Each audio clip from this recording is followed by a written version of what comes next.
السلام علیکم ورحمۃ اللہ وبرکاتہ۔ الحمد للہ وکفا وسلام علی عبادہ الذین اصطفیٰ، اما بعد فاعوذ باللہ من الشیطان الرجیم، بسم اللہ الرحمن الرحیم۔ ہمارا آج کا موضوع ہے حقوق اللہ۔ حقوق اللہ کی ادائیگی کے بارے میں ہم آج بات کریں گے، اور سب سے پہلے جو میں جس کے بارے میں بات کرنا چاہ رہی ہوں وہ ہے وَأَقِیمُوا الصَّلَاةَ، وَأَقِیمُوا الصَّلَاةَ کہ نماز کو قائم کرو، نماز کی ادائیگی کرو۔ تو ہم آج نماز کے بارے میں یہ بات کریں گے کہ نماز پڑھنا ہمارے لیے کتنا زیادہ ضروری ہے۔ نماز کا کسی بھی جگہ، نہ قرآن پاک میں نہ حدیث میں، کسی بھی جگہ ہمیں رعایت نہیں ملی ہے۔ نماز کے یہ کہ نماز ہر حال میں ادا کرنی ہے۔ نماز کے بارے میں یہ بھی فرمایا گیا کہ اگر آپ کھڑے ہو کر نماز کی ادائیگی نہیں کر سکتے تو بیٹھ کر نماز پڑھ لو۔ اگر بیٹھ کر بھی نماز کی ادائیگی نہیں کر سکتے ہو تو آپ لیٹ کر نماز پڑھ لو۔ اگر لیٹ کر بھی نماز کی ادائیگی نہیں کر سکتے تو اشاروں سے نماز پڑھ لو۔ مطلب کہ جس بھی حال میں پڑھنا چاہو پڑھو، مگر چھوڑنا نہیں ہے۔ نماز پڑھنا ہر حال میں فرض ہے۔ جتنا بھی بندہ بیزی کیوں نہ ہو، جتنا بھی مصروف کیوں نہ ہو، جتنا بھی بیمار کیوں نہ ہو، ہمیں اللہ کا حکم ہے کہ ہم نماز کی ادائیگی کریں۔ اور نماز ادا کرنے سے جتنے بھی فائدے ہیں وہ صرف ہمارے ہیں۔ نماز اللہ کے لیے پڑھنی ہے لیکن فائدے ساری ہمارے ہیں۔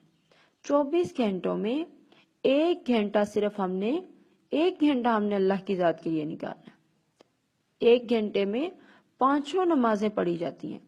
کیا جس اللہ نے ہمیں 24 گھنٹے دیے ہیں، 24 گھنٹوں میں ہمیں بے شمار نعمتیں دی ہیں، ہمیں ایسی نعمتیں، ہمارے پاس گھر ہے، بچے ہیں، ہمارے پاس سب کچھ اچھا ہے، ہماری اچھی نوکریاں ہیں، سب کچھ ہے۔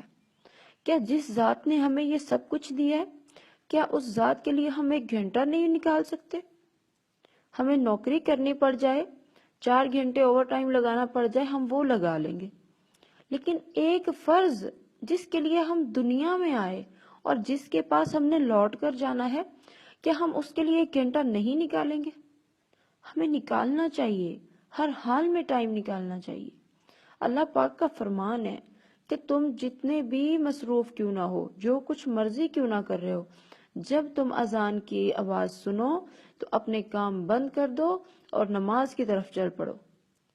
جب اللہ نے یہ حکم دے دیا، آپ لوگ ایسا کر کے تو دیکھیں۔ ہم اگر کچھ کر رہے ہیں تو اپنا اس کام کو ایک دفعہ بند کریں، اذان ہو گئی، وضو کریں، نماز پڑھیں۔ جب ہم نماز کی طرف جائیں گے، اس کے بعد جو کام ہم نے بند کیا ہوگا وہ اللہ کی رحمت سے اس میں اتنی برکت آ جائے گی کہ ہم سوچ بھی نہیں سکتے۔ مگر اس کے لیے ہمیں کچھ کرنا پڑے گا، ہمیں کام بند کر کے اللہ کی طرف جانا پڑے گا۔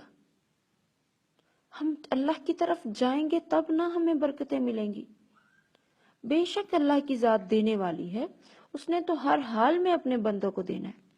مگر کتنی خوشی کی بات ہے کہ اگر ہم نماز کے لیے جائیں گے، جب واپس لوٹیں گے تو ہماری ہر کام میں ہماری برکت، جانے سے آنے تک کا ثواب، جو نماز پڑھیں گے اس سے ہمیں کروڑوں رحمتیں نازل ہوں گی ہم پر۔ اس لیے میں چاہتی ہوں کہ ہم سب نماز کو پابند بنا لیں، نماز کی پابندی ایسے بنائیں کہ ہم مر بھی جائیں تو ہمیں سکون نہ آئے قبر میں بھی کہ ہم نے نماز پڑھنی ہے۔ نماز کو اپنے اوپر فرض کر لیں کہ کچھ بھی ہو جائے، ہم کچھ بھی کر رہے ہیں، بس نماز ضرور پڑھنی ہے۔ اب ہم اگر یہ کریں گے تو اس کے بعد جو اللہ کی ہم پر رحمتیں نازل ہوں گی وہ آپ خود حیران رہ جائیں گے۔ ہم سوچ بھی نہیں سکیں گے، ایسی رحمتیں ہم پر نازل ہوں گی، ایسی برکتیں ملیں گی، ہمیں پتہ ہی نہیں چلے گا کہ یہ سب کدھر سے آ رہا ہے، اور اس میں اتنی برکت۔ لیکن اس کے لیے ہمیں اللہ کے نزدیک جانا ہوگا، اللہ کی بات ماننی ہوگی۔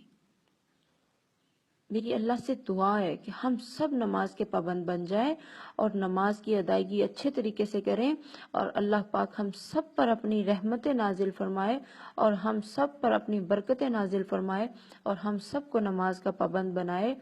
اللہ پاک ہم سب کے لیے آسانیاں پیدا فرمائے، آمین۔ السلام علیکم ورحمۃ اللہ وبرکاتہ۔